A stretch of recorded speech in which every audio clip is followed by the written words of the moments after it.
Hey, how's it going, gang? Welcome. All right, so we're gonna be doing some traditional stuff today.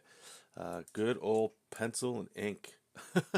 uh, and if things start getting shaky with the camera and stuff, let me turn this off. Probably look a little better. If things start getting shaky, not sure what I can do about that. You guys know I primarily do digital work, so every now and then we get a traditional commission. The setup was a little rough. I normally don't stream it, but I thought, what the heck? We're not working today at our day job, so let's stream it up. I don't want to give the guy's name away or who the character is because I'm not too sure, and I don't want to, if this was for something private. The work itself doesn't really matter, but the context of what it is and who it is, I don't want to give it away. The client didn't really talk about it too much. I just want to respect that. So a couple things. One, I was already doing some work this morning, working on. Let me. I can't. You can't really. You can kind of see it right here. It's kind of showing up here. This kind of stuff. I used to do this all the time when I would work on traditional comics, like just like what I mean, like paper pens or whatever. When I was doing like actual comic book work, and what it would be is I would just go into Photoshop after I had like a Clip Studio file, and this is really good for anybody that I've recommended multiple times, especially for comic book work. Well, there's two things, right? Like if you got the money, you can get like the big 11 by 17 printers and print it out in blue line. That's great. That works fine, and you can just ink right on top, which kind of saves you a step. It's probably a lot faster. However, if you're working on a budget or you just want an additional solution, for me, I love a toner printer. You can print so many documents with it, so scripts, all that kind of stuff. And the other thing too is right, like you can take an 11 by 17 image, which is just basically two 8.5 by 11s stuck together. All right, so you can see I can print that out, and then you just cut the paper in half. I could flip it over to show you here. Right, so let me turn this off. You can flip it over, and you just tape right here, and then you're done. And then all you're doing is your light boxing like I am. What I would do sometimes too, if you want to even if you don't have a lot of cash, you just want to kind of you know do it on the cheap. Then what I would do is I would tape it onto the board like this, and then I'd go onto like a door or a window, put it on there, and just use the natural sunlight to like kick that off, and you can get a normal light box. This thing here is a Huion, and the video is flipped right now just because of the way the webcam is. This is a Huion something. I don't know if they call it like a light something. It doesn't actually have a name on there that I know of, but they're relatively cheap. These have gone down so much in price over the years that it's awesome. But anyway, so I'm doing that. We're gonna get our pencils here. Now the other thing too is I'll do this before we get into the inks. I'm not quite sure because this style, right, like this Kirby-esque kind of style that this will be drawn in. You need a lot of this good stuff here. All these like thick to thin muscles that are just insinuated. They're not like actual muscle. My traditional way of working, right, is we grab that micron and we go ahead and we just draw around, and then we add our line weights over top. And when I do my digital version, I kind of do that sometimes as well. But we'll see. Sometimes with this traditional stuff, it's a little bit of an experiment to, play around and learn some technique. So I wanted to start streaming here on this last one here, and I realized kind of stinks because the way that the image is, it would have been awesome over here because you guys can't really see because I'm going to be drawn over top. But I wanted to record at least. Let me turn this on just so I can kind of see it. You guys won't be able to see nothing if I move it. But yeah, so just so you guys could see some of the process here all the way through. Because, I know there's a lot of cats like me out there that are just process junkies. And we're going to take this and then just do like a super quick pass with a kind of tighter pencil. Nothing too nuts. Just enough so that we can go into inking with some confidence.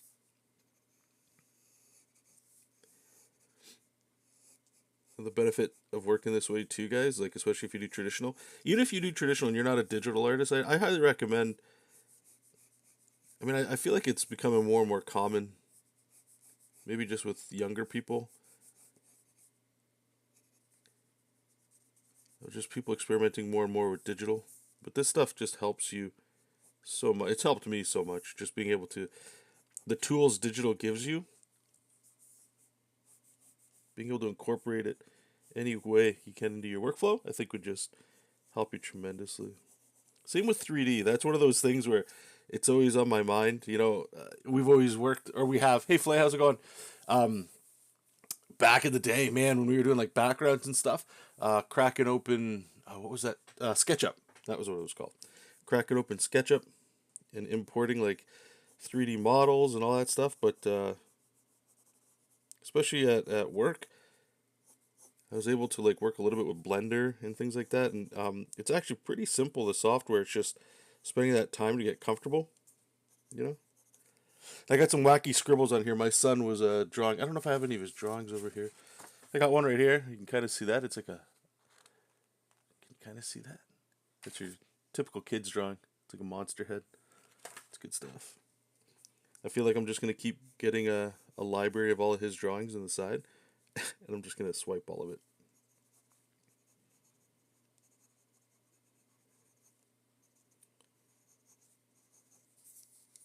Okay. I'm gonna do something with the metal hand here. I don't know, but we'll figure that out in a second. Um, just trying to like get all the stuff in here that I got in the digital roughs here. Like I said, I'm going to like crack open another pencil in a second here. Okay, so it's really that simple. Also, this here, I remember I was watching on a Jim Lee art stream and I saw this giant beefy graphite stick. I was like, what in the hell is this? I love this thing, man. Anybody that's watched me do anything digital, not everybody works that way either, and that's totally fine too. Hey Tara, how's it going? I know. See, yeah, that works as well. Um, so yeah, if you work digital, I always like to work big, then get smaller, right? And that's one of the things like I was saying with the inking that we might try, where it's like you're doing the outline, like a lot of traditional inking, where you're almost doing the big shapes and then you kind of bring it in and then get to the micron, as opposed to going to the micron up to the brush pen. But anyway, this kind of thing, what I loved about it was it reminded me of like when I use Photoshop or Clip Studio, where you get like that big fat brush, right?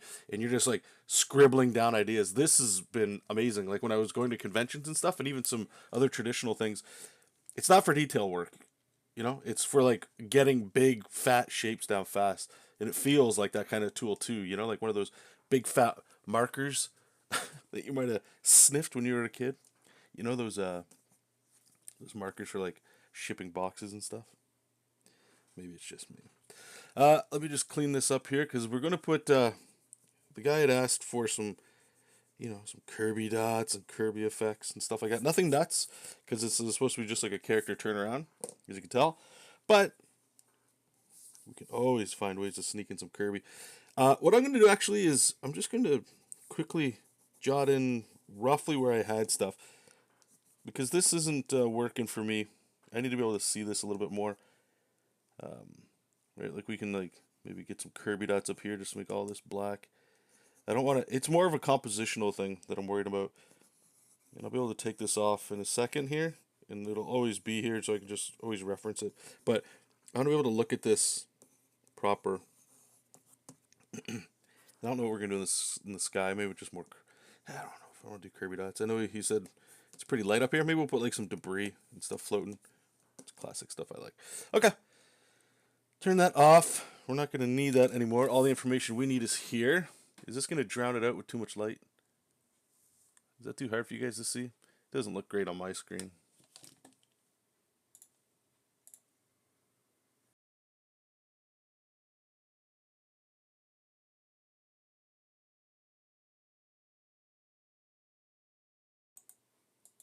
Wait, okay. It looks like my audio just keeps dipping.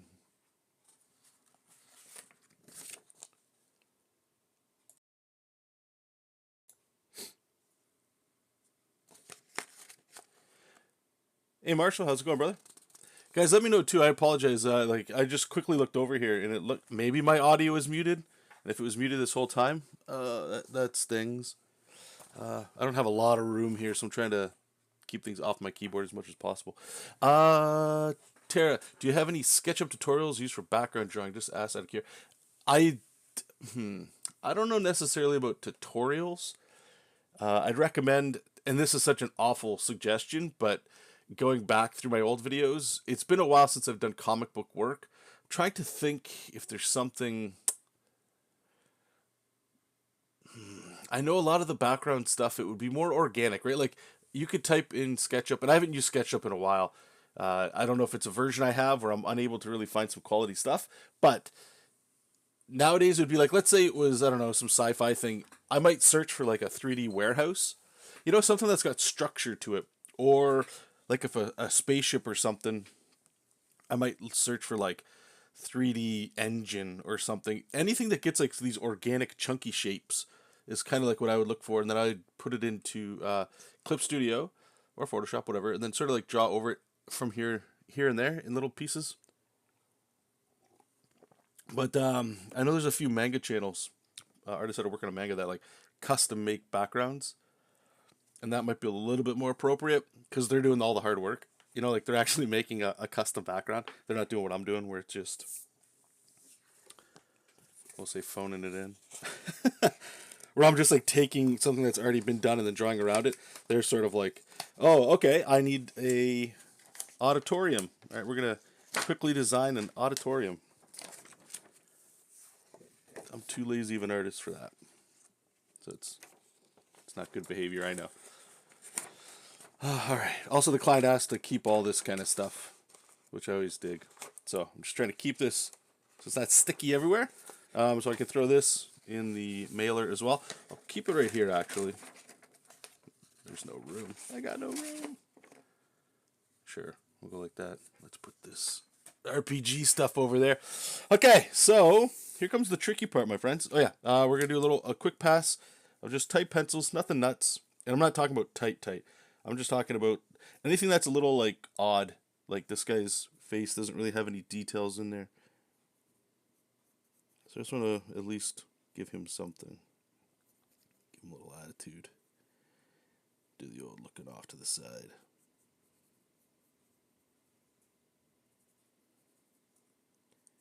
He's got one of those gnarly cigars. Just tighten this up a little bit.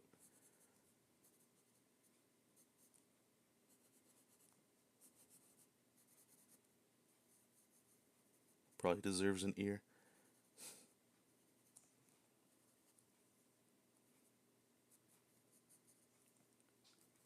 What else is going to be interesting with this is like, so with those Kirby lines that I swipe and I try to put places, digital, it's so much easier because I can always just like go nuts, and then I always have the ability to erase or just turn the layer on and off or bits and pieces of it. So it's going to be interesting here. I feel like I kind of have to include it in the pencils, like figure that out here and then ink it up. So it's stuff like this, right? Like this is like that Bruce Timm kind of line. This is the kind of stuff I'm getting more and more into. Even with the stuff I do at work, I'm trying to lean more. This sort of like like curves with an opposing line. Like how do I describe it? So this is a good example here. So this arm, right? We've got a curve, which is going into. It's a curve, but it's kind of a straight line. This could be a straight line, it'll be fine. And then the opposing line, so this is a curve, and then this one's straight. Theoretically curve, and this one's straight. This is a great example here, which is the same as the arm here. Just want to show you. So you get the curve, straight. It just gives it so much energy, right? Like this is animation stuff 101. But the beautiful part, and this is part of that journey that I took, I think, last year, or maybe actually, this was before COVID, so maybe 2020, early 2021, somewhere around there, where it was like, I started looking at Bruce Timm, and I used to not look at his stuff. Like, I enjoyed it, but it was just almost, it was animation, it wasn't comics, if that makes sense to me. But then I started really getting into Kirby, and then when I was looking at Bruce Timm stuff, I was like, oh man, he does some stuff where he's the way he's doing like this kind of stuff, right? Where, like I said, it's this 1, 2 lines, but in here, I'm adding a line here, a line here. Now I've just made a shoulder in that line. Same thing here. Literally, it's a line, but there's your shoulder. It still connects, and there's a bicep in there too. So he was showing me like adding Kirby, what's the aesthetics to your artwork, right? And that kind of opened up a creative thing in me personally, where it was just like the way I would normally draw. You guys know, right? Micron, and then start doing stuff, but it was more anatomical. Anatomical? Is that even a word? I think it is. And I don't know. As time goes on, it's just like I'm getting more. I've always gotten more and more away from that. From time to time, I'll still bust that style out, but it's not as fun to me anymore. So anyway, the Bruce Timm stuff, like I say, it's here. I would mix it with a little bit of, in my version of it anyway, some Corey Lewis. He's always a massive inspiration to me too.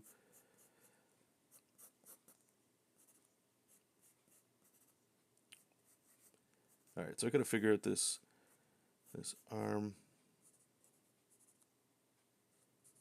Sort of designing this on the fly.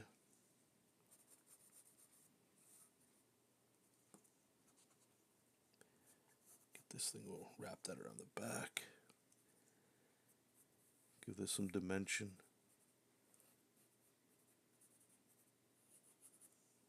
That looks better. And I had like this round thing sticking out here. I'm gonna get rid of that. I don't. It's not adding anything. Just complicating the look of it. Bring it here. Do that traditional Iron Man. Bunch of lines in there. Keep this still going. I'll do like this little.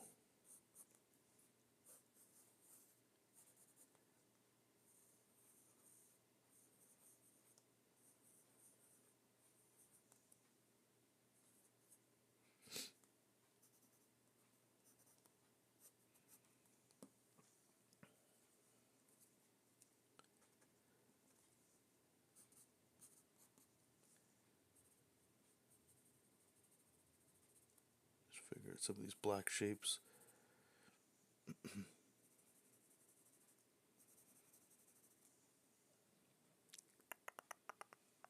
Yeah, it could be fine.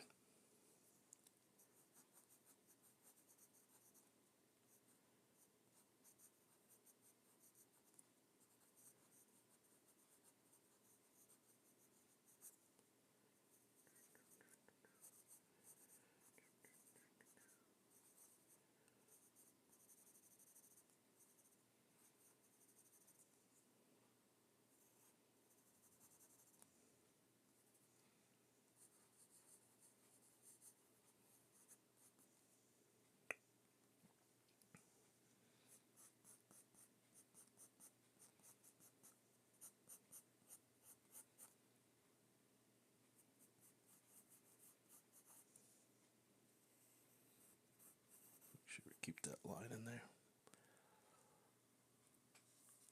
Hey, Albert, how's it going, brother? Doing good over here. Sneak in some art. All right, let's get this skull in here.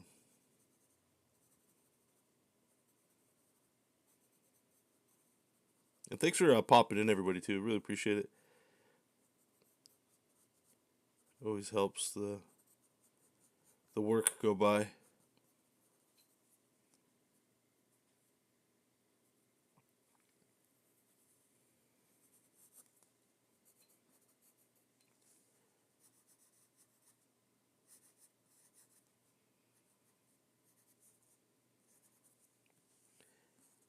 All right, got a little toe here.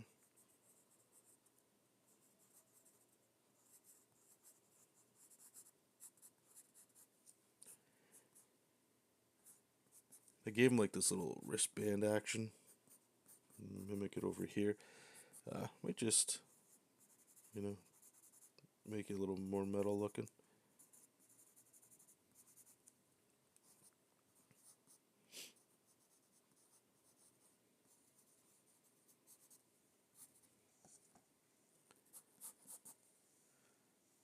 Do it on this side too.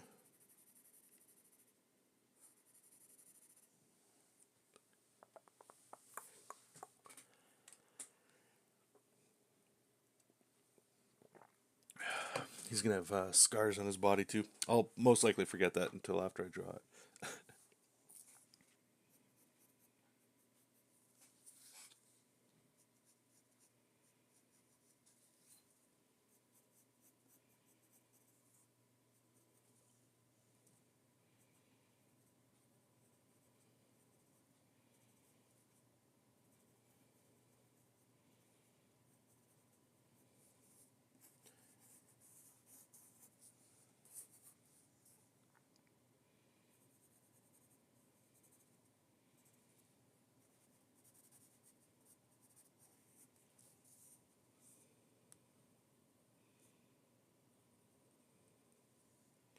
Yeah, I don't think I'm gonna give him eyebrows, just like that line. It just gives him a little bit of some character. Okay, so like I said, I know there's a lot of garbage going on here. Let's try to clean this up just a skimmage.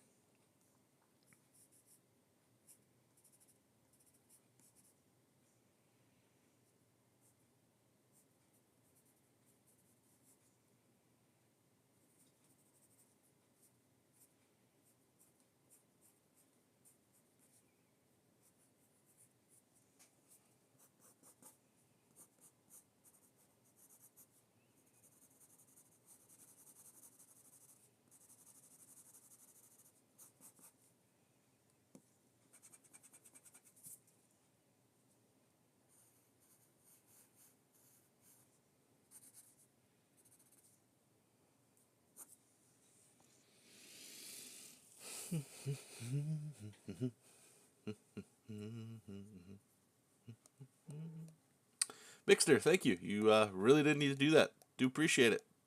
Recognize. Yeah, it's been a while. I say it every time, and I'll say it again. I hope to eventually get back into some consistent stuff. Uh, Suvik, is that am I pronouncing that right? Thank you. I appreciate that, and I'm glad I was able to help you. It makes what I'm doing just a little bit more heartwarming, you know, when when I'm able to help pay it forward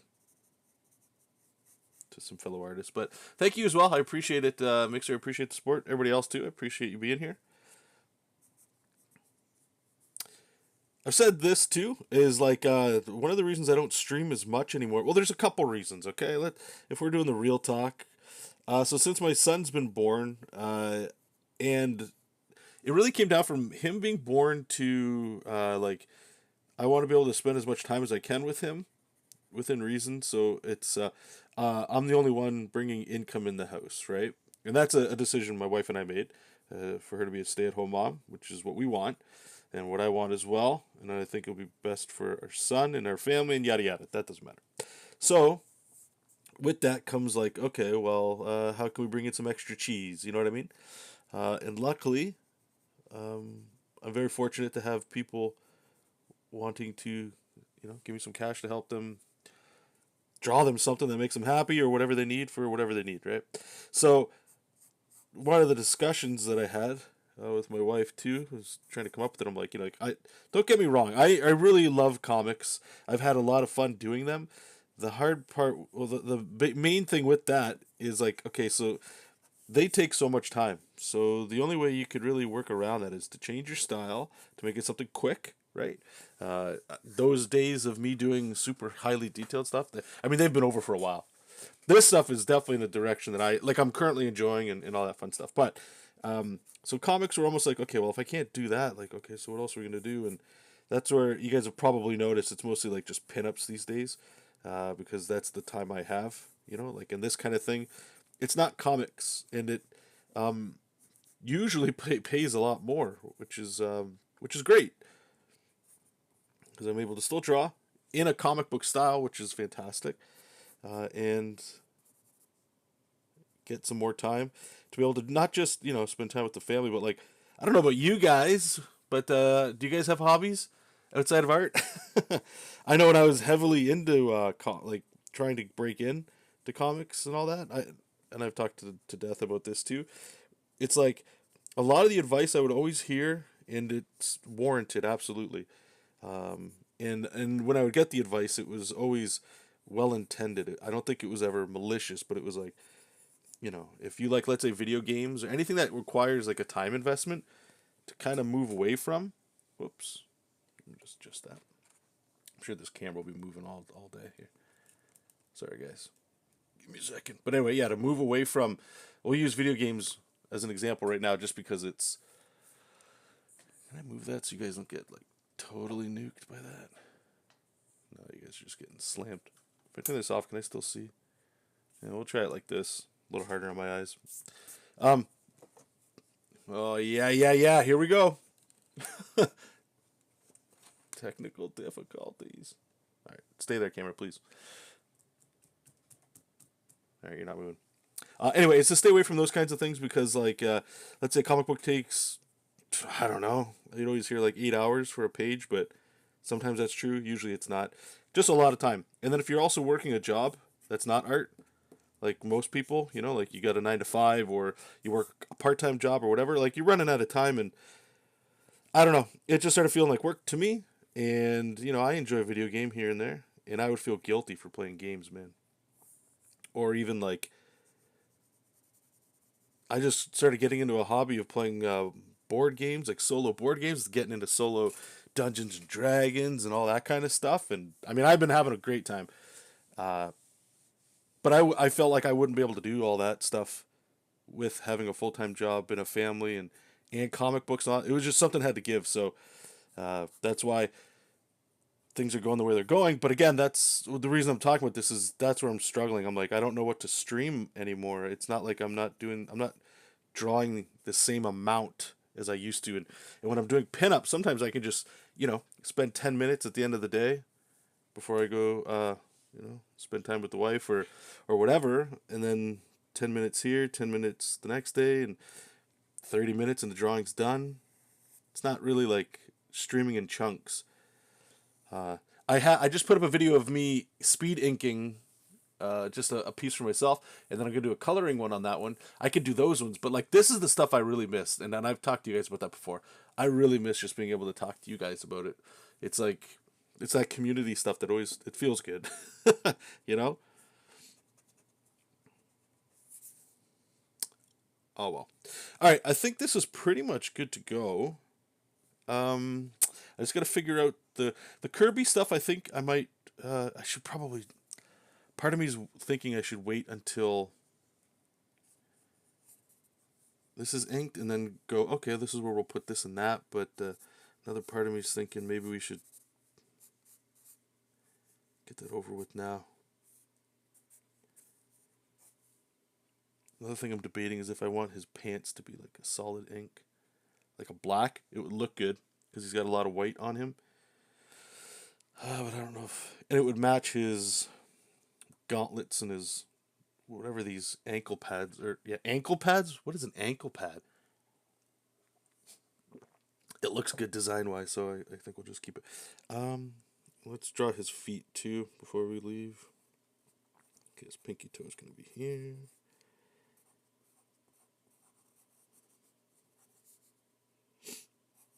Here we go. Get that in there. Yeah, insinuate some more of this. Probably should have a nipple, huh?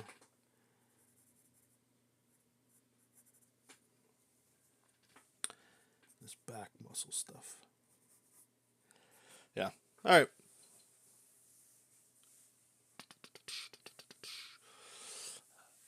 Do we do the? I'm like debating here. If I go ahead and we just do like a. Let's see how it looks here. I don't actually have to ink it, right? It's the beauty of pencil. This whole thing.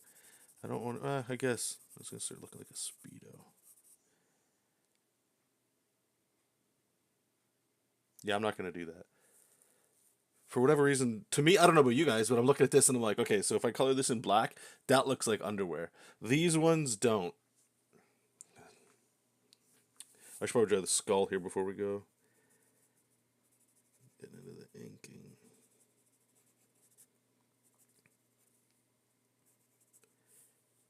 It goes up and over. Something like that. Yeah, yeah. And then we'll give him his cigar sticking out. Cool. Okay. All right, I'm gonna have to turn the light on for this. Sorry, guys. I just need to see where our lines are going. Actually, does this look? Can you guys see that better?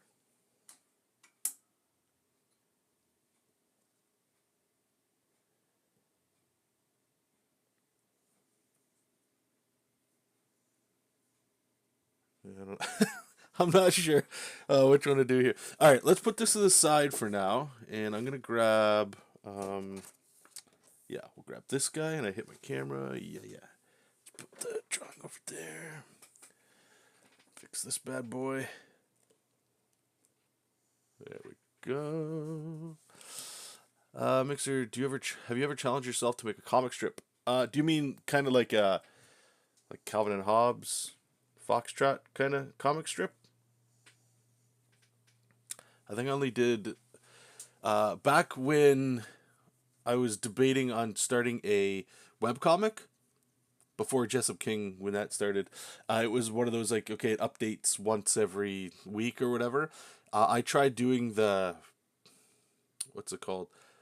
I guess it would be a comic strip. It would just be three comic panels next to each other, or like what a lot of people do, like on Instagram these days, where it's like, here's a one square, and then you swipe to the next square, like two to four of those.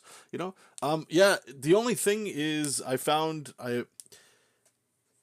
it was a lot more writing intensive, like the pressure, especially, and it felt like I needed to do comedy a lot, so it was a little tricky. You know, like trying to think of relevant jokes and all that. So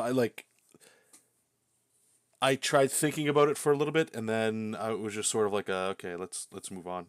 It was easier to come up with like a comic book or a graphic novel, you know, and then move into to just drawing that. That's why I did go with Jessup King as opposed to a strip, because like once that story's done, then you just need to draw it. Does that make sense?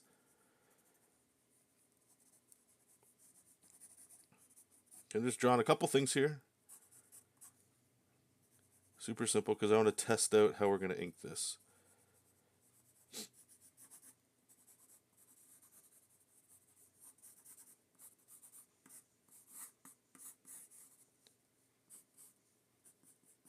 Okay. Where's our... Let's go over here.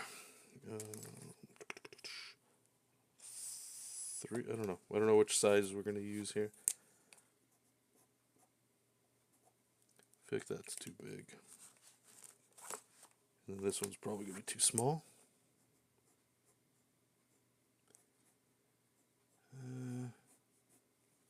Yeah. No, don't do the funny stuff. Do a regular comic. Oh, no, actually, you know what? I haven't thought of that.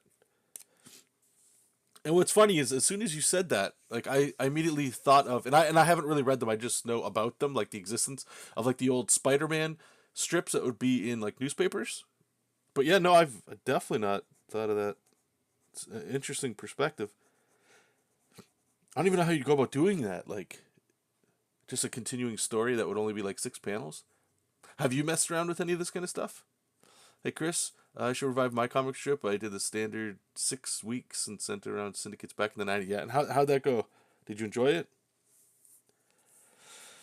Okay, let's try inking here.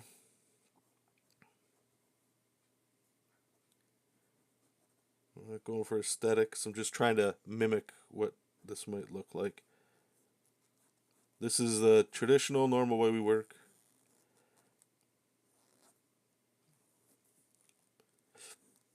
Excuse me. I've said it before, what I love about working this way is, you know, like all the detail, everything you need that matters is already in.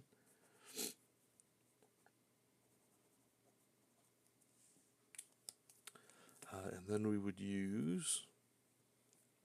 we need a brush pen.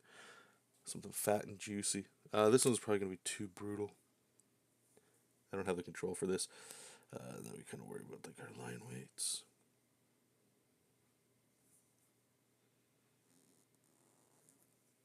But the thing is with the brush, right? Like that's how you get the Kirby stuff. You get like the... Just trying to feel it. Again, we're not looking for how this looks.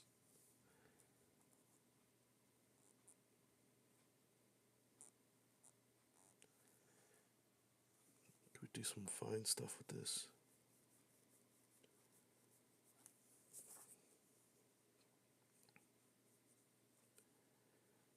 There's the big old fat organic shadows. Well, this is kind of feeling good. Just gonna kind of take it slow.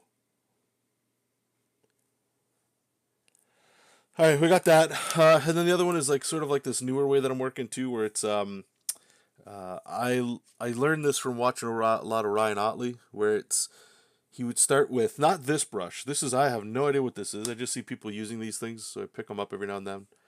Uh, I'm just like I'm my style is like an amalgamation of copying so many different people and how they work, and trying to mimic people so much that like whatever it is that I do sort of like comes out somehow, but like through other people.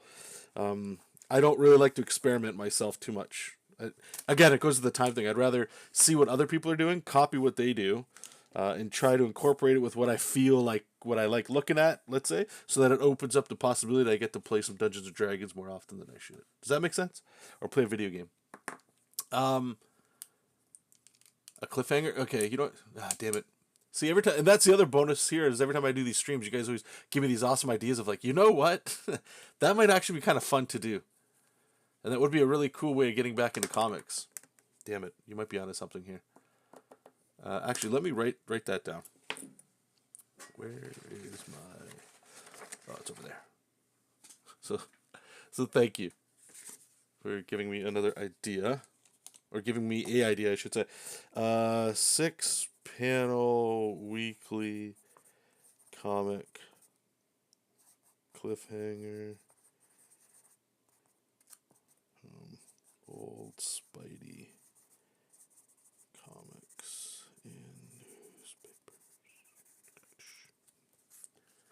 All right, and the best part about that is it doesn't have to be 6 necessarily, right? It could be 3. Oh my god, it could be 3. And it's mostly talking heads with like one action shot. Ooh-wee. Give me some fun stuff to think about. Chris, I think I think to just publish online now would be so much easier. Oh, absolutely, man. The humor part is like, I don't know if humor always lands, right? Like, you'll always find somebody, even if it's not great. There's people, like, I've seen, if you guys ever watch those, like, try not to laugh challenges, I watch them a lot. I don't know why. Usually in the background or something, so I'm not really watching them, so it's not a challenge. It's like a bunch of junk that sometimes is funny, mostly not. And you always see like these Minecraft clips that are just like they're over my head. They don't even or it's just a zoom and it's very blurry and somebody's screaming very loud. I find none of that funny, but a lot of people do. So the humor stuff with the comics is the same thing, right? Like trying hard doesn't necessarily make it funny, but some people might dig it. So totally do it, man. Yeah, Ollie is amazing. Sorry, back when so that's what I was talking about. The Otley thing, is he would use these, or he uses. I don't know if he still does, but again, I'm trying to. I don't get to see. I don't go to comic conventions, and I mean, I know they're just starting to open back up, and all that fun stuff. But it's like, so whenever you'd watch a video, it would be like somebody videoing them over their shoulder or something, and it would just be like a quick clip or slow down, like that dramatic pan where somebody's inking, or be at like a live show where they're doing like a head sketch and stuff. So it's like trying to figure out what they do, over multiple videos and try to get that to work. So I made some brushes and stuff, trying to mimic what I do digital with this. But it's anyway, you start with these kinds of things. These are Kuretake brush pens, but they're not. If you can kind of see that, it's gonna be blurry. But it's like a marker, to be honest. It doesn't feel like a brush.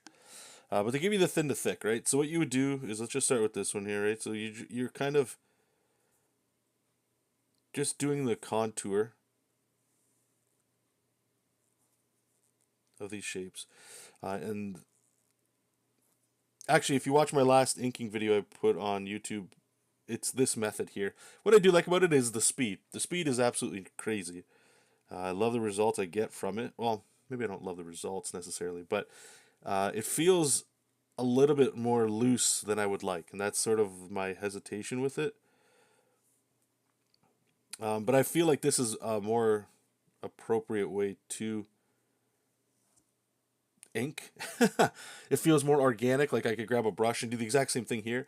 The Micron, this is a relic, I would say, from the digital stuff that I'd learned, but I feel like it's when I work in this mode, things feel structured. It feels comfortable. It feels like, okay, I just need to do the pencils. Then I can just do this micron. Then I can figure out the lighting and where I'm going to render and stuff.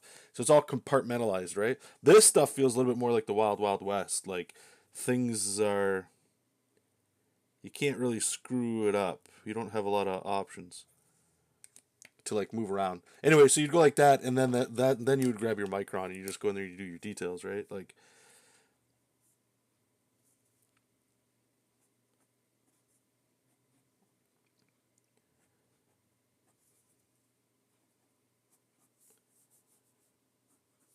And one thing I definitely like about this too is it's like I feel like I control, even though I just said it's like the Wild West, I have more control over line weight ratios and stuff. There's not as much thin lines everywhere unless I want them to be. You know what I mean? Like if it's a costume element, you can throw it in there. Now he's got like this kind of thing. Maybe we'll just give him like a little bit of hair up here or something like that, right? But it has a definite different feel. Then we definitely have to go over top of this, and we could try this brush. This one's a little bit more. Yeah, I don't like that one. Where's our brush pen? Got to do the brush pen.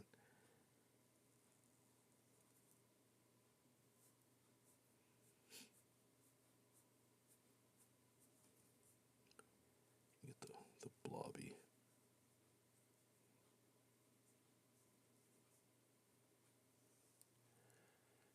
So I don't know. I'm not sure which one we're gonna do. Like this one's not bad. Again, like I say, I don't know. It's like a loss of control, but I don't even know who can, if you guys can even tell the difference, or if it's all the same to you guys. You know what I mean? Um, Mixer. Back when you used to do your chibi style in the Castle Dracula, that's when I thought those would be great. Oh, thanks, man. The chibi stuff should be coming back. I was commissioned to do so. The number one print that I've ever made, and probably the thing that's maybe the most money over my art career. Like I'm not talking about like when people just hire me to do like just one pinup, but I just mean if there was a thing I did that has sold the most, it's my chibis on Etsy. It's like a group pack, and even the individuals too, for a board game called Gloomhaven, which is a great game. I didn't know it was gonna blow up like that, but like I'm moving product with that stuff, which is fantastic. And my chibis, they just sell well, and I think it's just because they attract not just comic book people, they attract normies. You know what I mean? So that's great. So anyway, the commission I had was for another board game called Too Many Bones, which is an awesome game as well. But I have 6 of them to do. The roughs are already finished. I just need to actually put them together. So again, like I was saying earlier, when I sneak in 10 minutes here, 10 minutes there, it's not really streamable. Maybe I should just test out recording that stuff anyway and then cobbling it together to put stuff out there. Just because, and again, it's something to like just share because I know if you guys are like me, I mean, you're in here, chewing the fat with me. I love watching process. I would be able to. I like it when there's some narration. The stuff I'm putting out there is just like a song over it. It's like the bare minimum effort, but at least it's something, I guess. I don't know. Chris, look at how Ben Caldwell did Wonder Woman for DC when they were doing those. Ben Caldwell. Let me write that down too. Thank you, sir. Check out Ben Caldwell.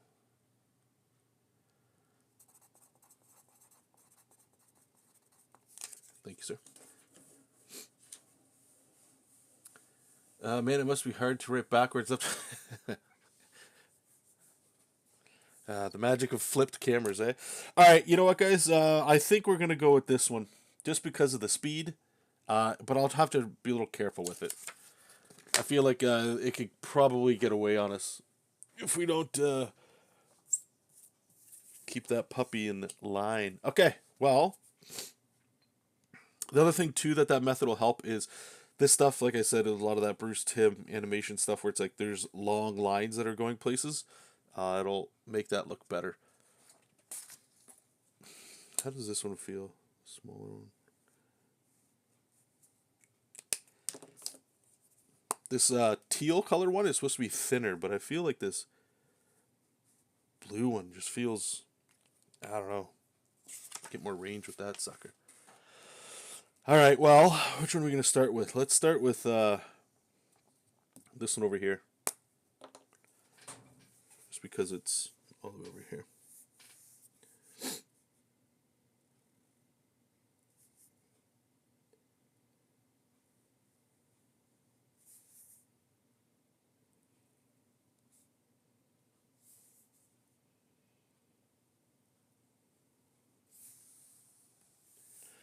See, like, yeah, the way that's shown up on the camera, you can see it a lot better. Just that energy with that. This is something that I used to watch and listen to a podcast, and I've brought it up before with you guys, called the Art and Story Podcast. I still follow Jersey Droz. I think he's an amazing artist. And I like just listening to, like, especially that guy, his insight on inking, because I wouldn't consider myself like an inker. I know we're inking right now, right? But like the way I digitally ink, it feels like I'm penciling, and I've said that before too, right? Um,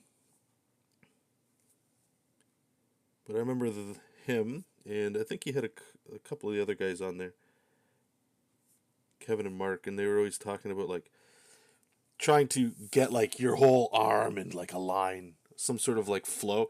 And I mean, if I don't know about you guys, but when I'm working digital, like that's never happening to me. I'm not like doing these motions. But when you work traditional, it's like if I'm doing this and I feel like a little skip or a little stutter step, it's not good.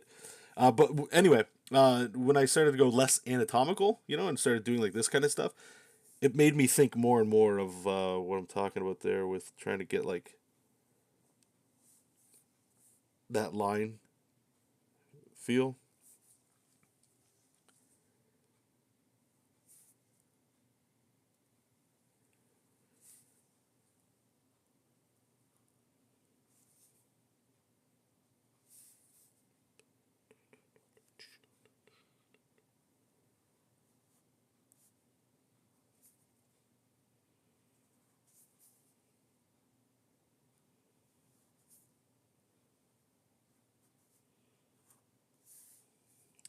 We just made a tangent. I love it. See if we can fix that up.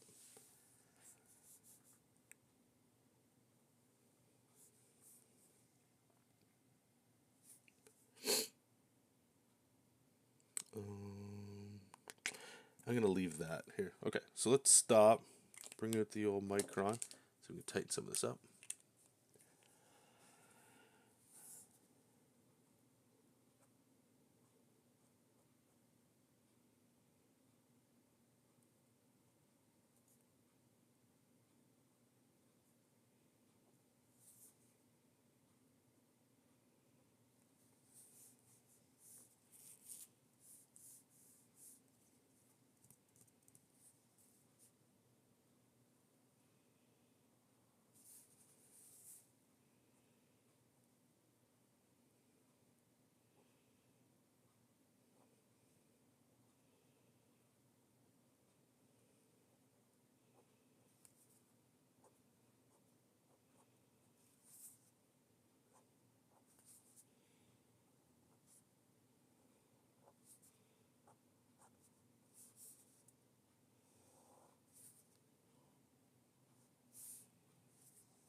Clean all this up here.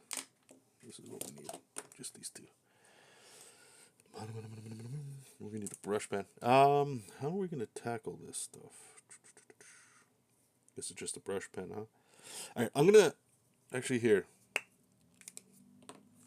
So the other thing to think about, or what I'm thinking about while I do this sort of method, is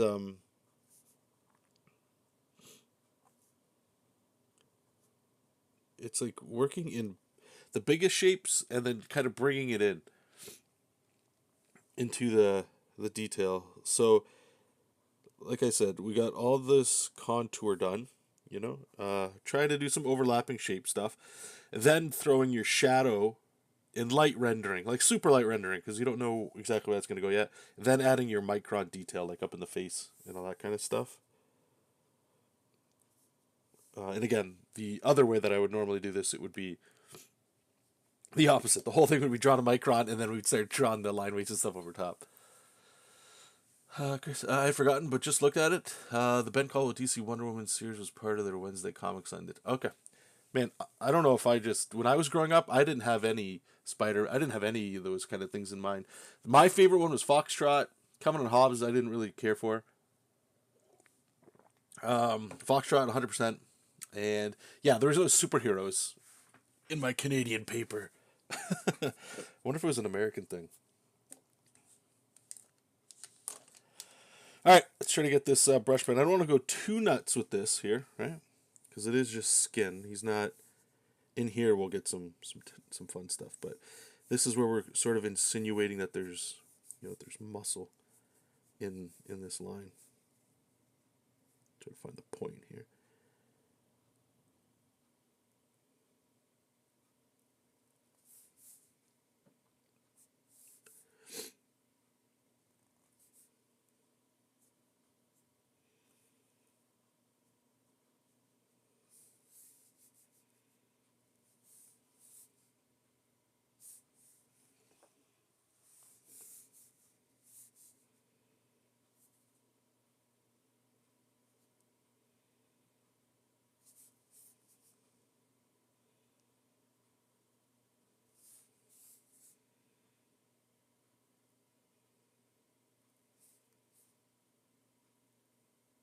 Just thicken up the one side here.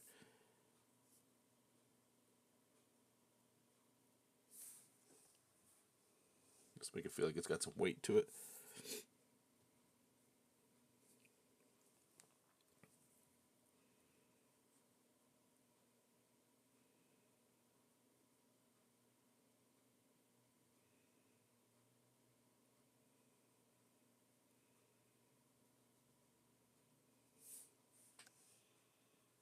I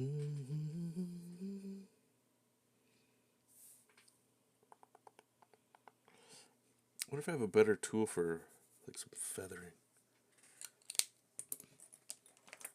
Is this one my magic brush? Yeah. Watch me do it here and it won't work.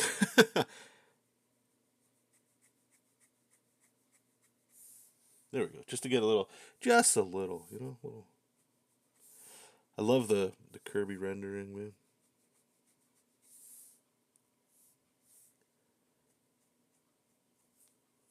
I know I said it before, and I'm not trying to,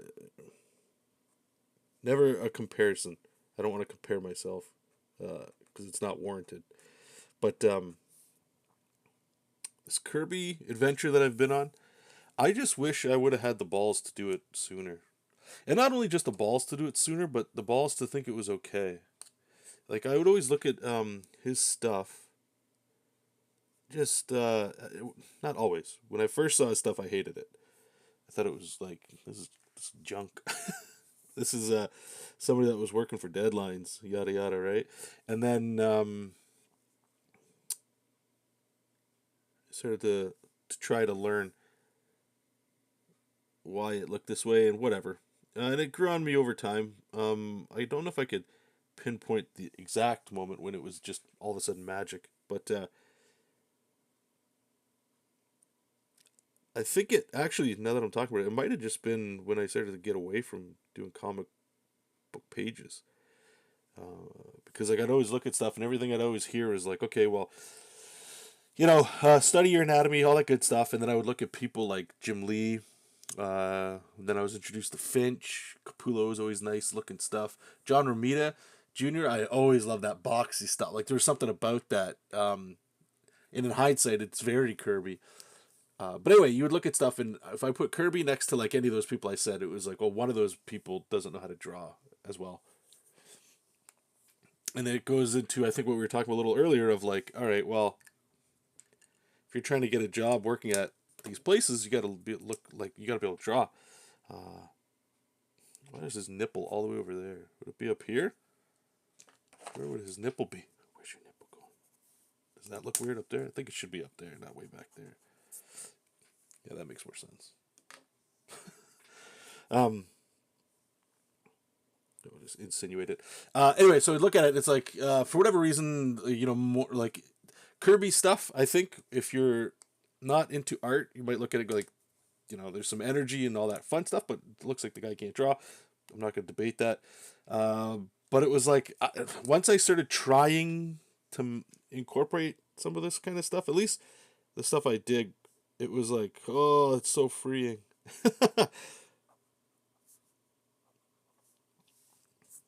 And I wish I had, like I say, the balls to look at the stuff because I would just be further along. But then again, you know what I mean? Like where your history was is where your future is. So it's like things that you've seen and done get you to where you're at. So I might not have come across this kind of stuff no matter what, um, if it hadn't have been for all the other stuff that I was looking at.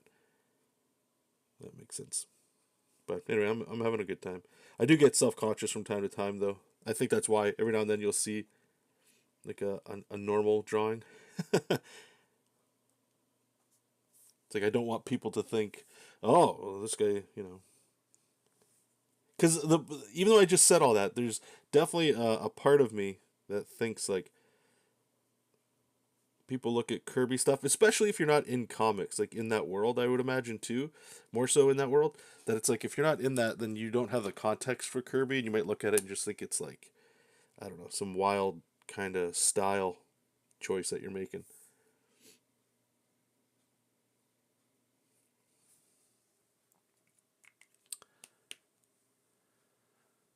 Chris, I'm old, so I got into comic strips through Doonesbury and then Bloom County. My first strip I did was heavily influenced, but I've never even heard of those. Doonesbury, I don't. That sounds familiar, but yeah, I haven't even read or even seen that. I don't think. God, my bad. All right, this one's almost done. Just want to insinuate some more of these same style muscles that we've been doing.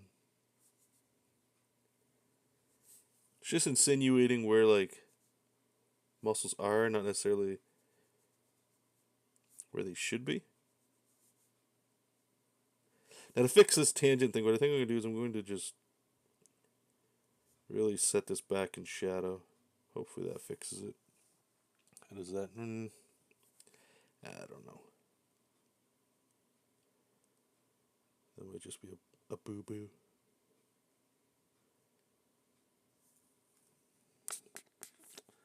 Maybe we can.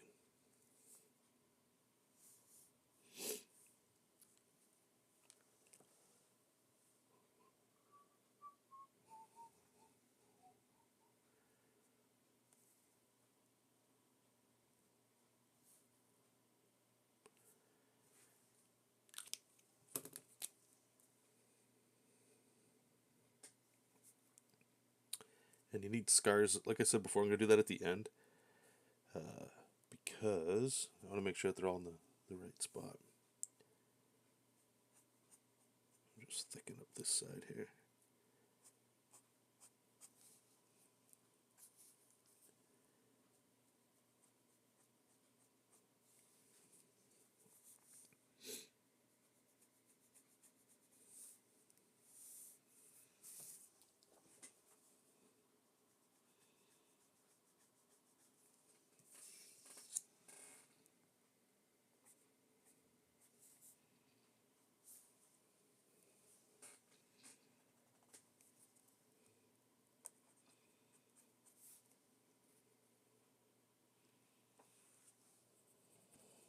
Okay.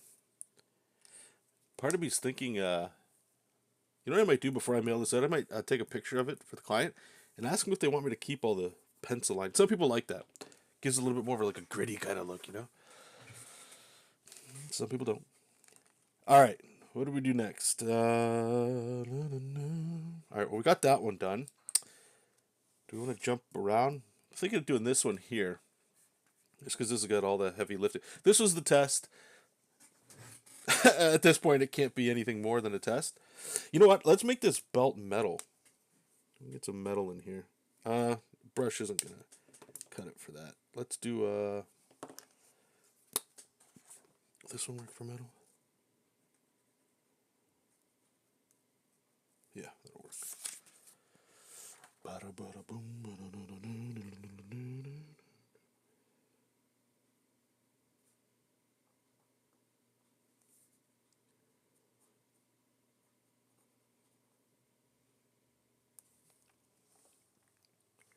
There's like a little effect in there. Maybe, you know what, guys? You know what? Remember how I said that micron? Thanks, Edward. I appreciate that, man. Let's try this teeny tiny micron to do the rendering. Maybe we can, you know, you can't really do thin to thick with it too much, but it gives you like that very light feathering. That's what I'm looking for that I can't get with these tools because my hands and my training is so poor that I can't get the lines that I want. All right, let's see. That helps. Yeah. All right, that's okay. Good. Maybe we can sneak some in over here. That's way better. Okay. I don't even think you guys definitely can't see that. Let me see if I can get in here. I don't know if my camera will focus on this or not.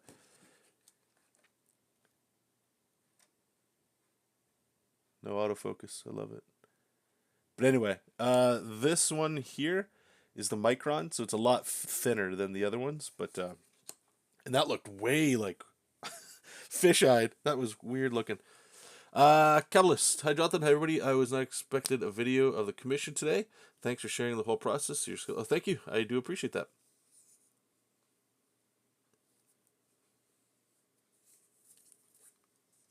Oh, wait. Hold on. Hold on.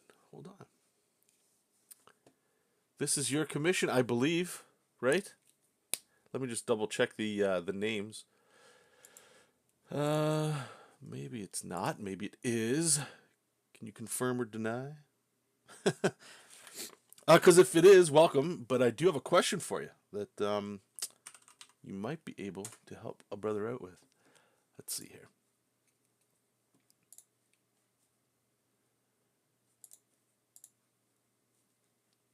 Your name is looking familiar. It is. Okay, thank you.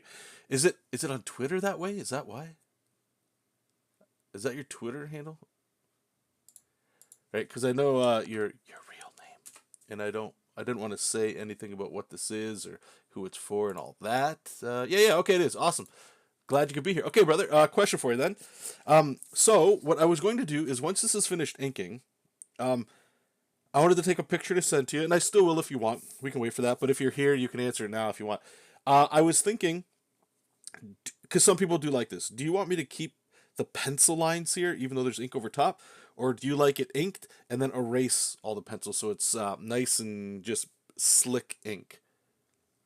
The reason I ask is, like I say, some people like the gritty of having the light pencil behind it. Kind of gives it more of an art feel to it.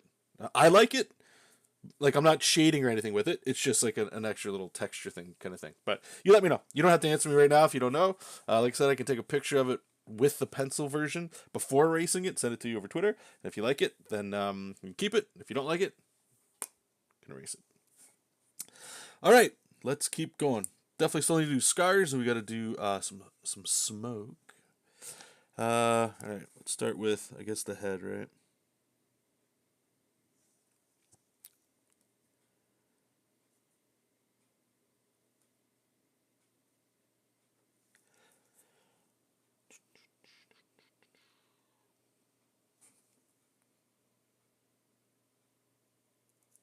I want to leave room for the cigar and all that good stuff. Okay, so we're gonna get these lines down. Whoops. There we go. Thought I lost that one.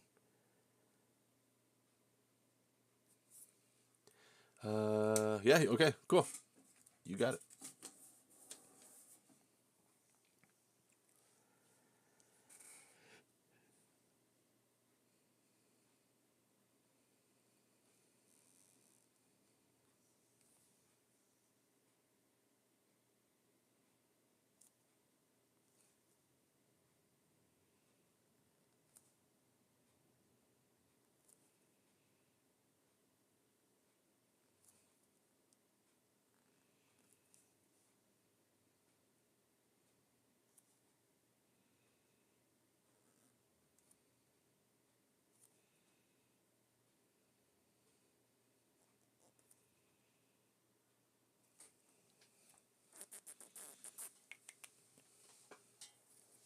Yeah, no problem.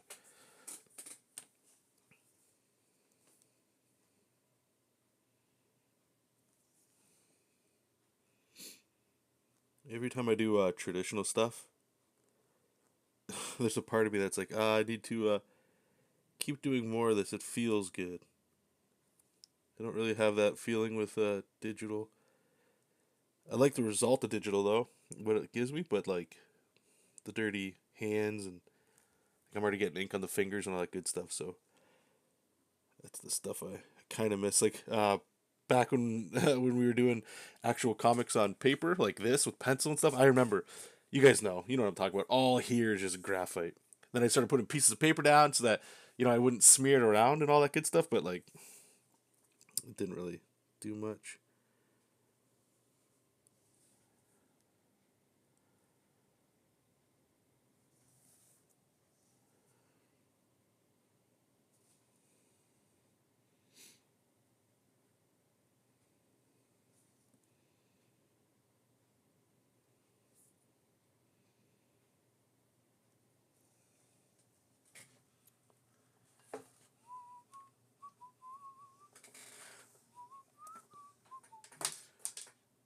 Strangers in the night.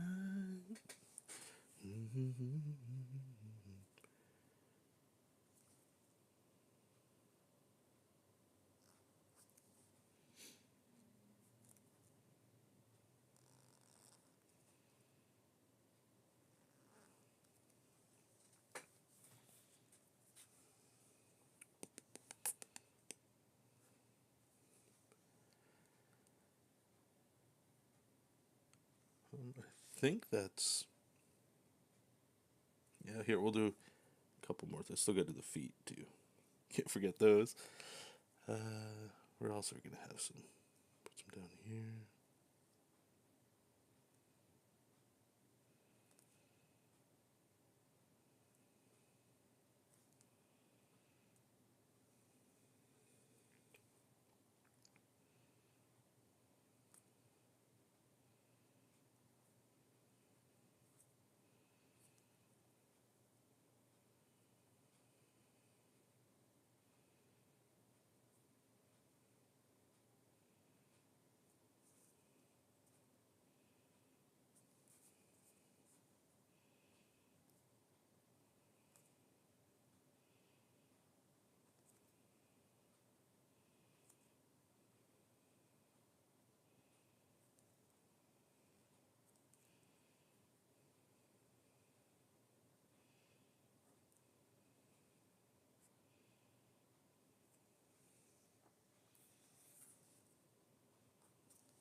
Rendering. Line art. Okay.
It's like all this detail work. I don't think you guys. I don't even know if this is picking up on the camera. I mean, I'm looking at the one that's on YouTube Studio up here, and it's like it's so small.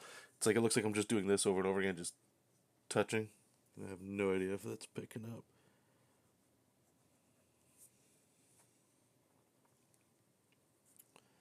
Okay, let's get some shadows in here. I think in a second.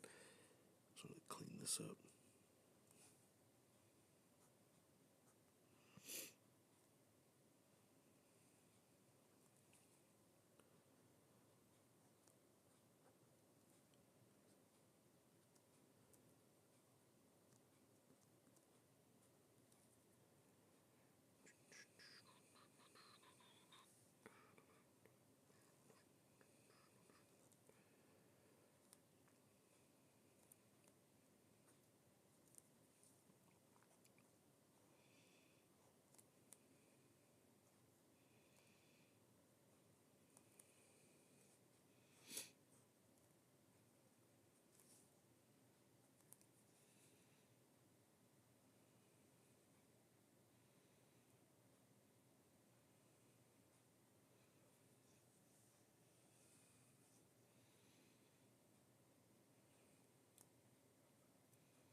Be right back, guys. Just gotta let the dog out.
Yeah, nah, no problem, Chris. Thanks for being here, man.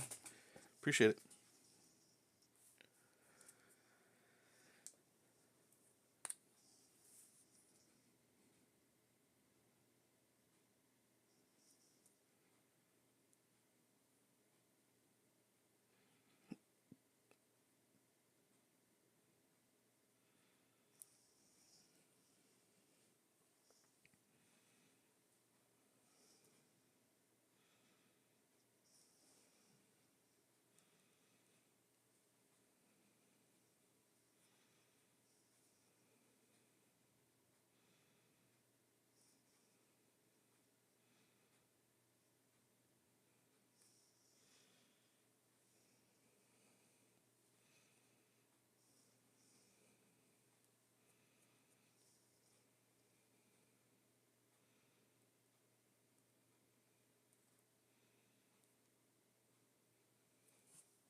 This dude's back, man.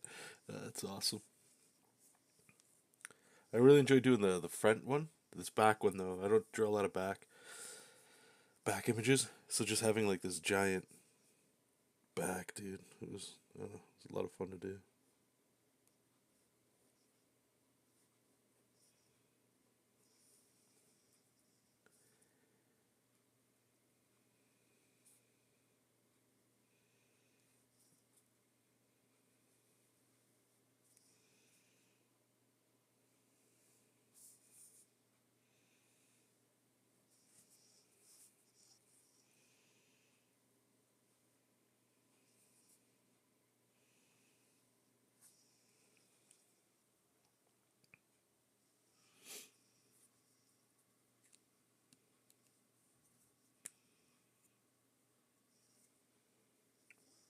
Hey Darren, how's it going, buddy?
Okay.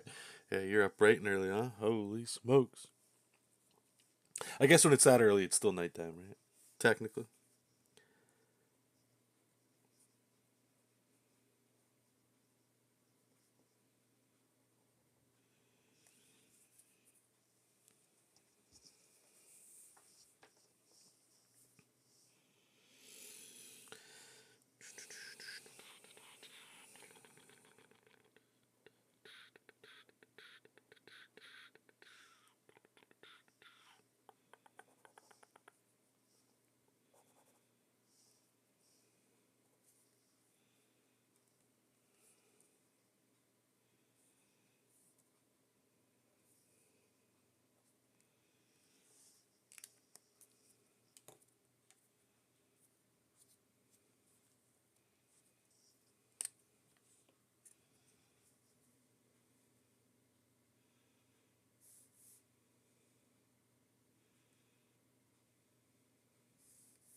Yeah, nothing wrong with that. That's good stuff.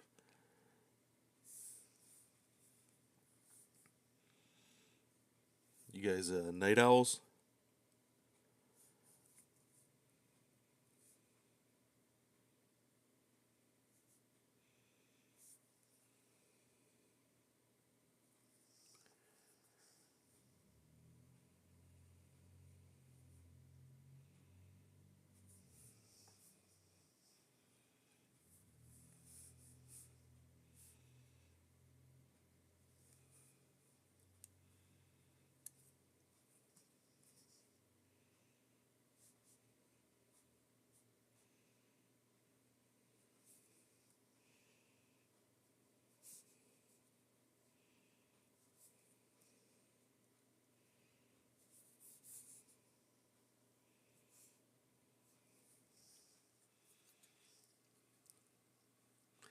Yeah. Yeah. Yeah, that old bag. Yep.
You're just night people, it sounds like, right? Yeah, no problem. Thanks, man. Appreciate it.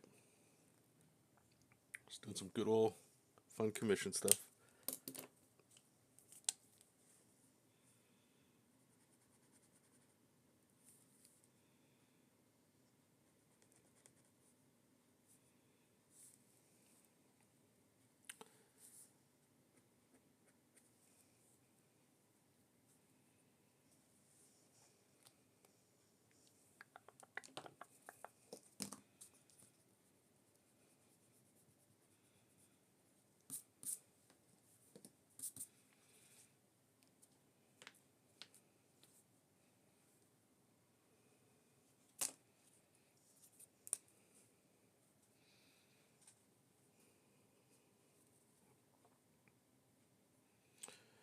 Oh, wrong one.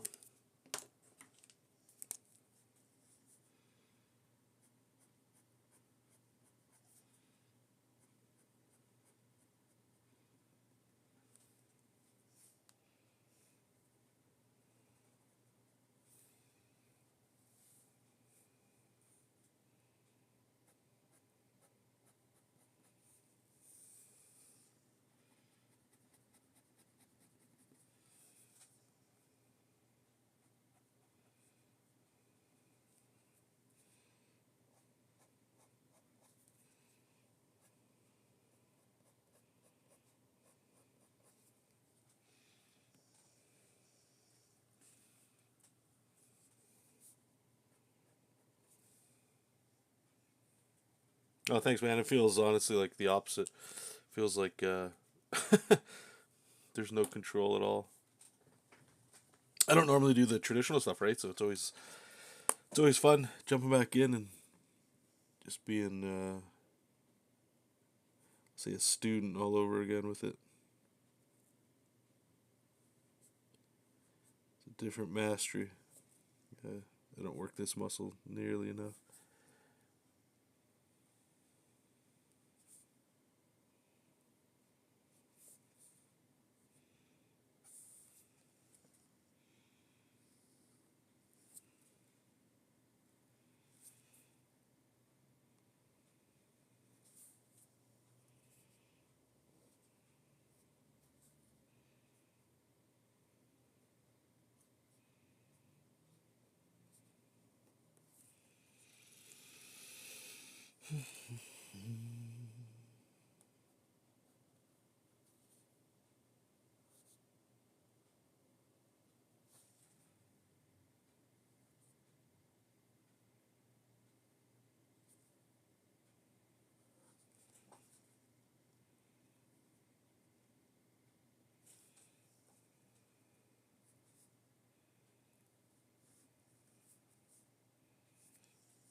Yeah, dude. Oh, the arms are getting the old tingles again. Oh, I feel so uncomfortable. Ugh.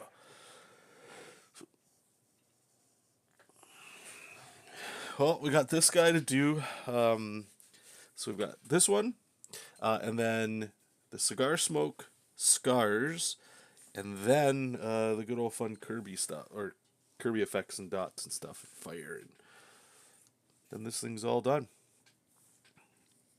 Went pretty quick, to be honest. These things are always so hard to estimate how long they'll take.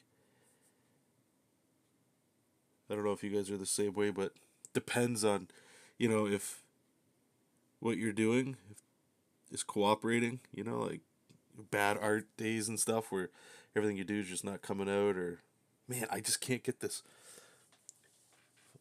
flipping line out, that kind of stuff. So, we're fortunate that that's not the case today. At least it doesn't feel that way. Which is great. It's always a good feeling knowing like all that's left, really, right? Is like the effect work. Because the effect stuff, that's always the fun. You can't really. It's hard to. I don't say screw that up, but it's hard for that to not work out.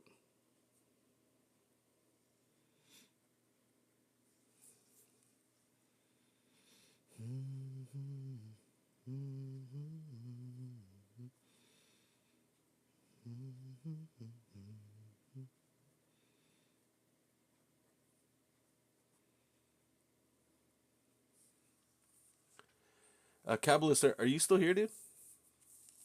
I do have the screen flipped, yeah. I'm left handed. The screen, the only way I could flip it is upside down. I couldn't flip it horizontally.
Probably gonna erase some of this up here. Once I put the solid black, it might clean up. But it's very messy and busy in there. So it's nice to have that pencil work in there in some spots, but that's just a little too barfy. Little too much. So that went so thick, and then thin down here. Yeah, we can try that. Yeah, definitely. I usually do the ring finger thing, right? So it's like sometimes when I watch videos, I don't know why. It's I do a check like that. I don't know if you do too. That's why you're bringing it up. But it was like I'll see it. I'm like, oh, okay, they're left-handed. I don't know why. There's not a lot of. Oh, I'm sure there is. There's lots. Most people that I've seen, they're not left-handed. So whenever I see a left-handed artist, I'm like, oh, cool. Hey, it's a brother.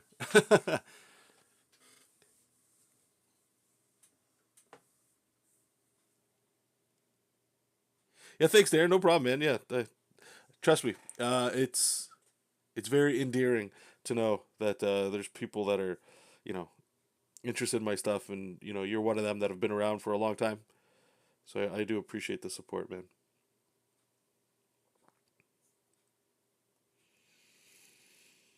All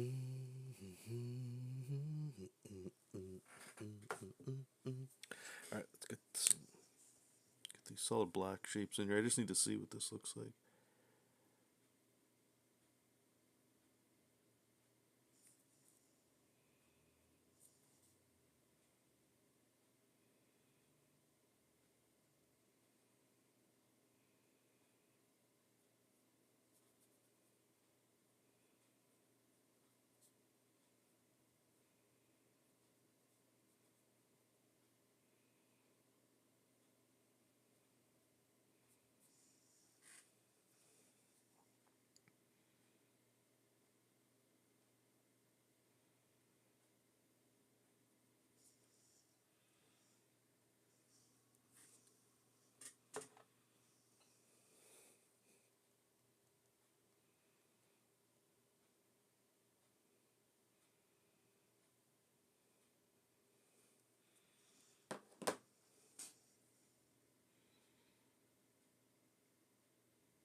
Hey, Mewtwo, in your opinion,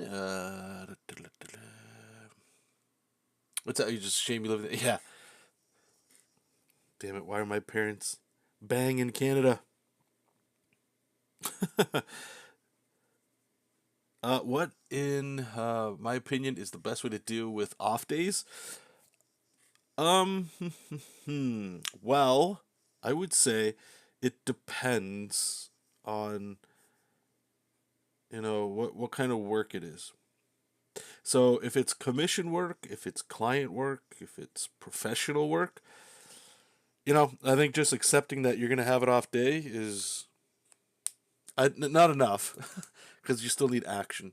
But it's okay to have them. You're definitely going to have them, and the best part about them is you don't necessarily choose when you're going to get them.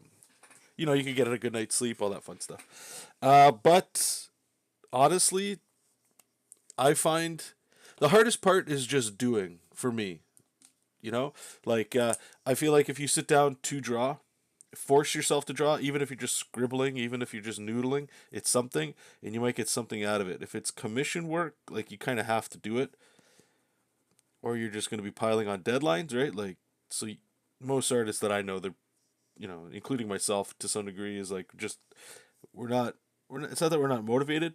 We're just lazy. You give somebody a 2 month deadline, they're going to take 2 months. If you give somebody a 2 day deadline, if they got the time and they accept it, you'll do it in 2 days. So it's just trying to figure out what works for you with that stuff. But again, with those off days, like I said, the reason why to me it matters, like the context of why you're doing that or what it's for, because like if it's just your work, you're just trying to learn to get better and practice and all the good stuff. Sometimes I find it can be counterproductive to like just keep beating your head over a wall, just trying to get something to come out. If it's been like a little while, I find like just sitting down and drawing helps. A change in environment can help too. One of the, I want to say one of the perks of digital is that you can take it anywhere, but that's not necessarily true. You need the technology for that, right? Like an iPad or something.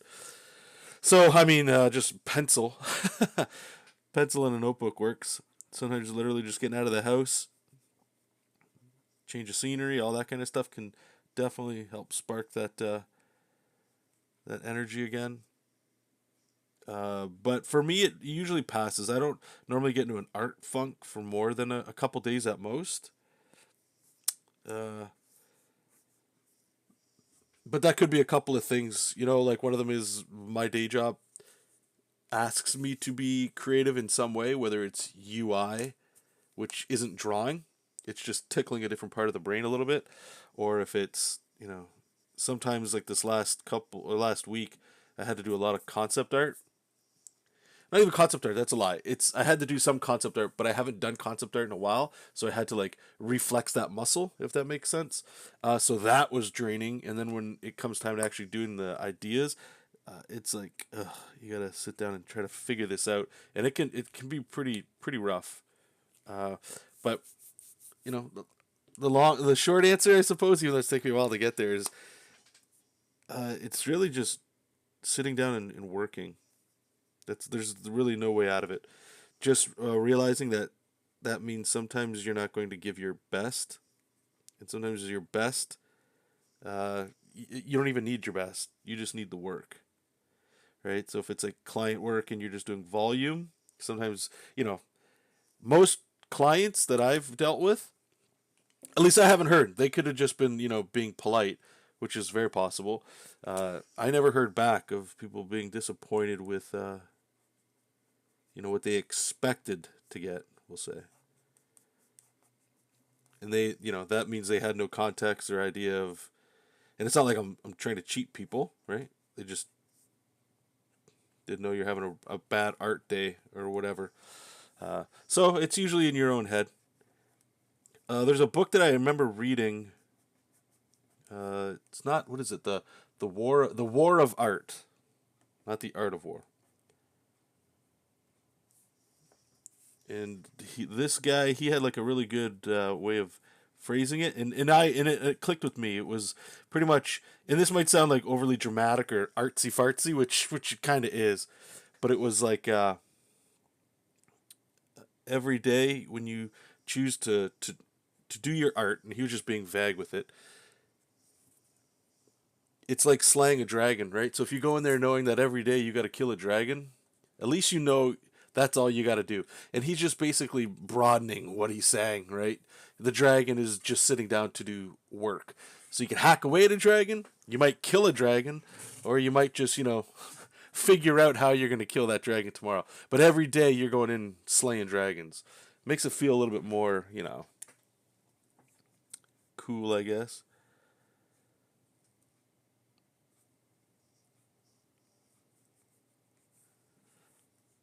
I guess all that's to say is there's nothing you could really do except just do the work. So sit down and just sketch something. Anything's better than nothing, even if it's circles.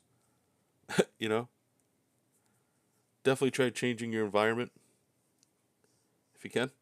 Go to a park, something like that.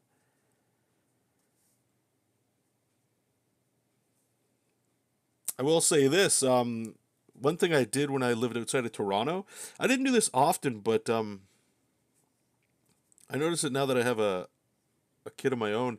But I would go to the park, and it might be tough depending on your work schedule, right? But especially when kids are around, just the sound of kids and that energy, that that life, that creativity that most of us we lose as you get older. That can help. Unless you find kids absolutely annoying, and then, which is a shame that you do feel that way. But if that's the case, then maybe that won't work for you. But I hope any of that helps. I'm not sure. I don't think there's like a magic sauce that you could have that would just absolve a problem you'll always have as an artist. Sadly. Okay, we got some scars on this guy. Let's do some fun stuff. So I sort of have it down here, but I'm going to use this big, juicy, honking pencil here. So I'm going to try to keep this tasteful. And what does that mean? Who knows? There's a couple Kirby effects that I like to do here. One of them is like this fire thing. So I'm just going to do like these little licks of flame. And I'm trying to get better with this like Kirbyisms and stuff like that, his effects. That's why I try to incorporate them all the time.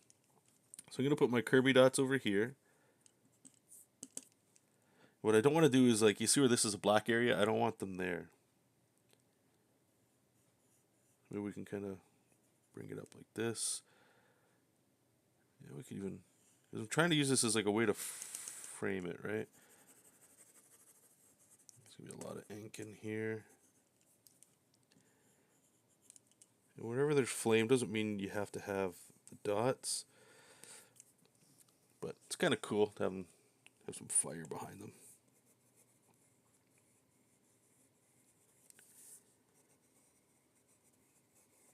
Because why not, right? This guy looks badass enough that he'd have some flame. So put some more here. I don't want this touching here because there's too much black, but it could definitely go into his hand a bit. Something like that. Maybe we'll put some. Maybe we'll put some. I don't want to. I was gonna put it right here, but that's gonna like just draw your eye to his crotch. We don't want that. So maybe we'll just put some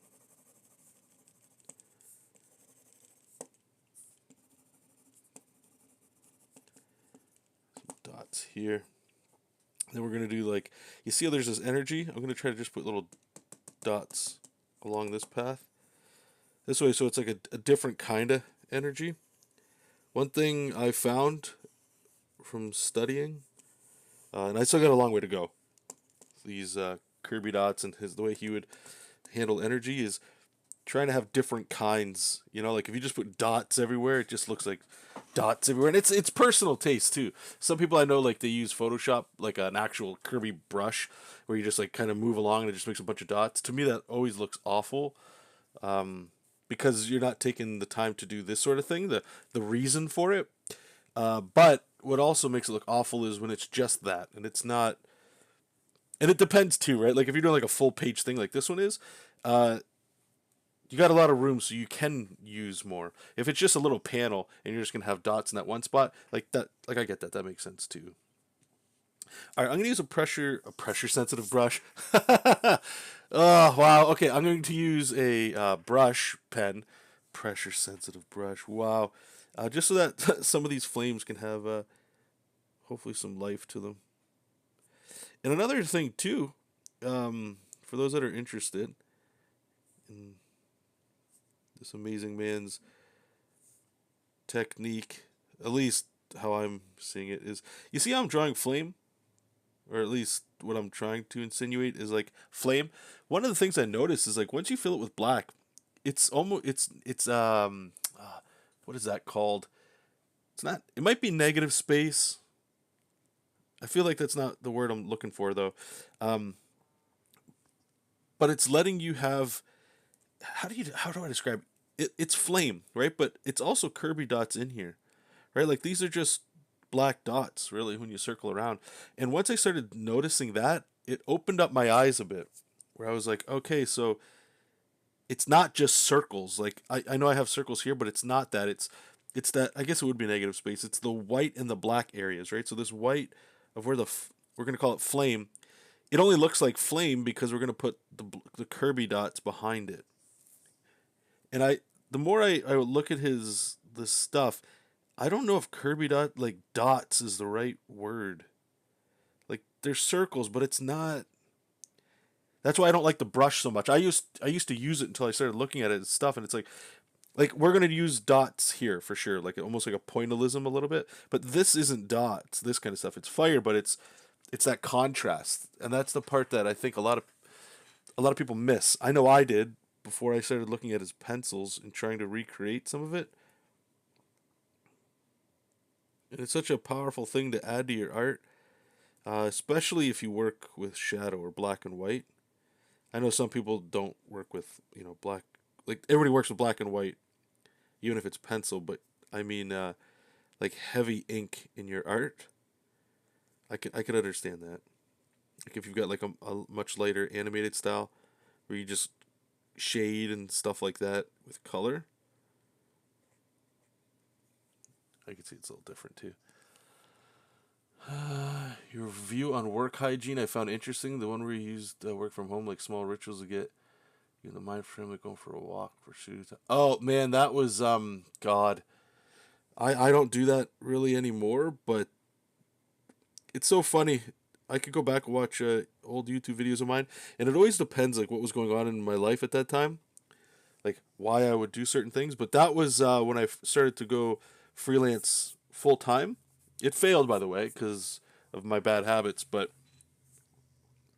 that definitely helped. Like especially now too, like we work from home, so very fortunate for that. But at the same time, it was like back in those days, it was I would just wake up, play a game, Mass Effect I think at the time, or Dragon Age, and then do my comic book work. But it all felt the same. Even though nowadays it feels exact same, except I got a family, so it's even worse. Where it's like things are more like crunched, But back then it was like, okay, well I need to go for my walk in the morning, so it felt like I was walking to work. And then when I got home, I even like had a button up shirt for sometimes where it was almost kind of uncomfortable, and I would tuck it in, and I hate tucking in my shirts just to make it feel like I was at work. And then when I was done my work day, I could just put on comfortable clothes. So there was at least that transformation. That helps some people too. But anyway, okay.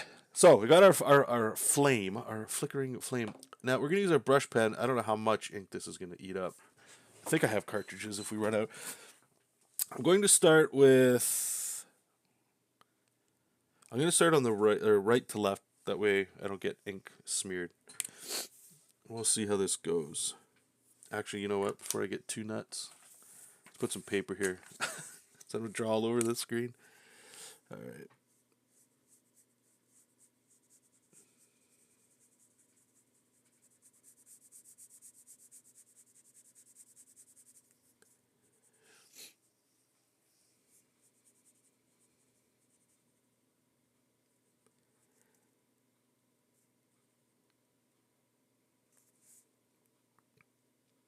I don't think this is showing up because I'm drawn over it. Hopefully you'll see it on the other end, on the other side when I get there.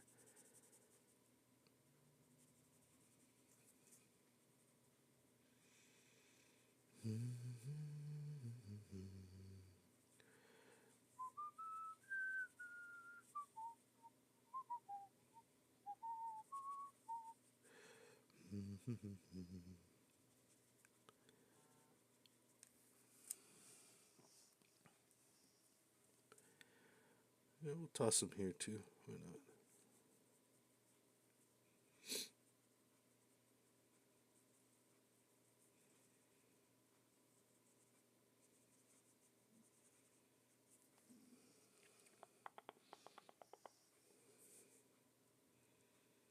Yeah, this brush pen is not. This is good for slapping down some dirty black areas, but not the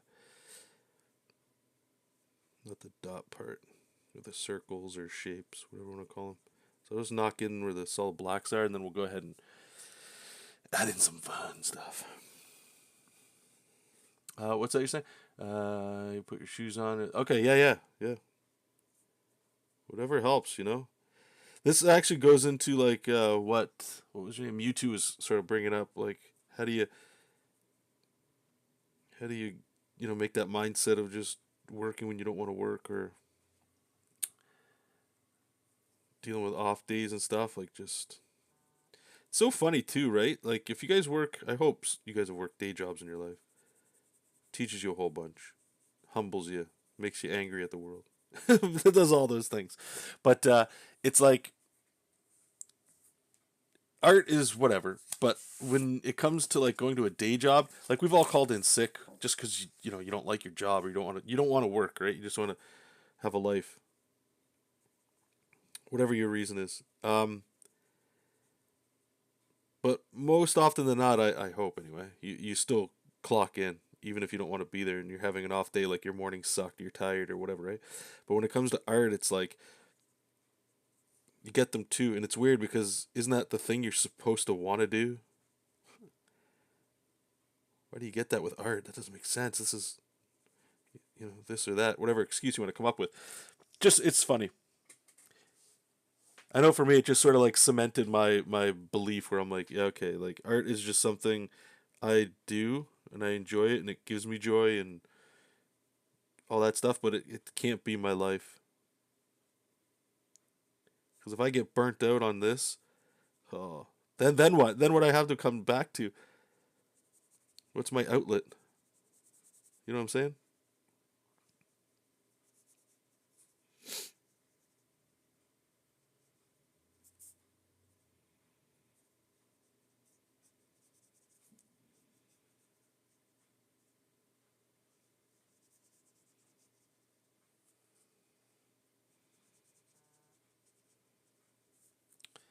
Okay, this beeping. Sorry, we got like these cameras inside the house, and when it's really windy, like it is today, it just doesn't stop. So let me just shut this off here. Disarmed. Thank you. You know what? Instead of just killing this, I know I have this bad boy. Boom, boom, boom.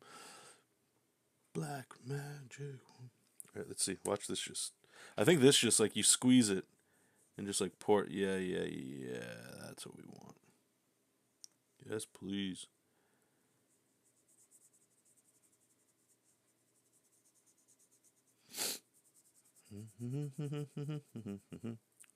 Where's my paint bucket? Fill this sucker up. One click.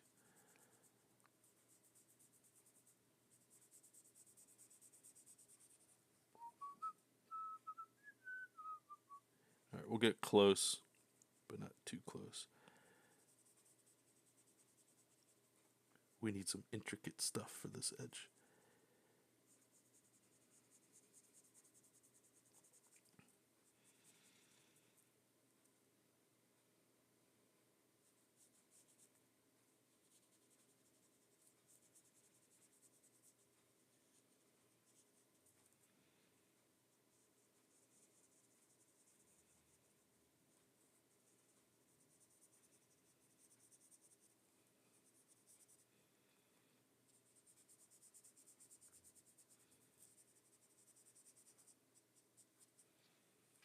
Awesome.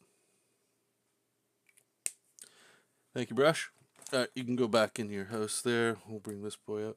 What was that, John? What is your view of legacy? I mean, what you leave behind for whoever to learn from. I know. Yeah, yeah. Ugh.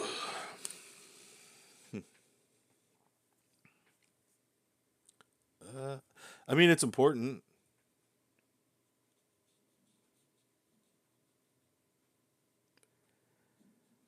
I think everybody would like to leave something behind that makes it better for everybody else that's still around or whatever, right? Like when you die, or even when you're alive, make it better. I know there's some sick people out there. Maybe you're depressed or something. You don't care, but in general, I think people want to leave something behind. I mean, there's the vanity part. I don't care about as much anymore. Like when I was younger, I definitely did. I'm glad I'm not like that anymore. But when I was younger, it was definitely about being the best or special, I guess. Something like I'm different than you kind of thing. And I'm not saying everybody's that way, but I would argue it's definitely something like of a youth mindset. But now that I'm older, I'm actually hitting 40 this year. Not that that matters, but just for some context of like where my perspective's coming from. Now that I've got a son and I got a daughter on the way, I want to leave something for them, but it's not. I don't know. Like I want them to be taken care of financially and stuff like that as best as I can. Help them hopefully have a great start so they can make some decisions and choices they want to make as they get older. That kind of stuff. Like my art in that though, if they're interested in it, they'll be interested in it. That's cool. But like, and I don't want this to sound crass and I mean, this. I'm more okay with this the older I got. And it might not even be true, but it seems this way. Is like most people that I know in my life, like actually know, uh, like I'll get the compliments about oh you're a great artist, a good artist, you still drawing all the good stuff like that, but nobody really asks or wants to see what I'm doing.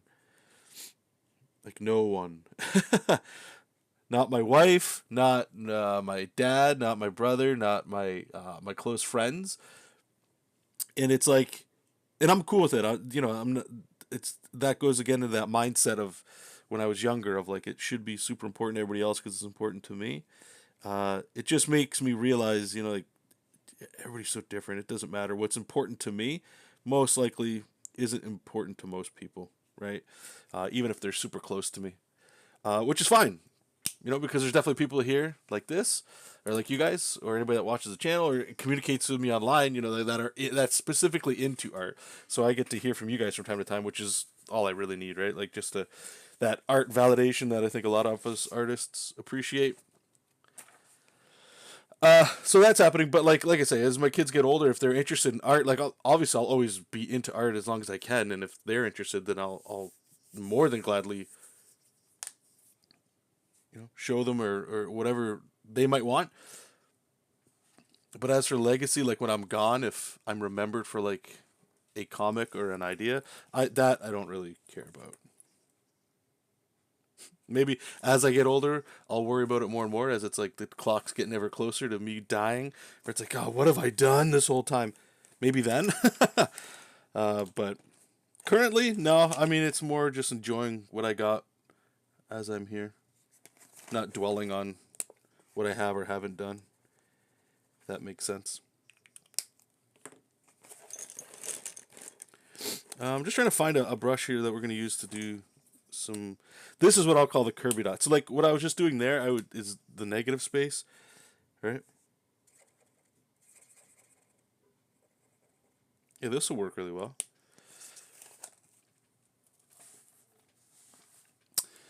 Give me 1 second here. Actually, I'm gonna wrap it up. It sounds like my family is home now. But anyway, thank you guys. Sorry for the abrupt end here, but thank you guys. Hope you guys enjoyed it.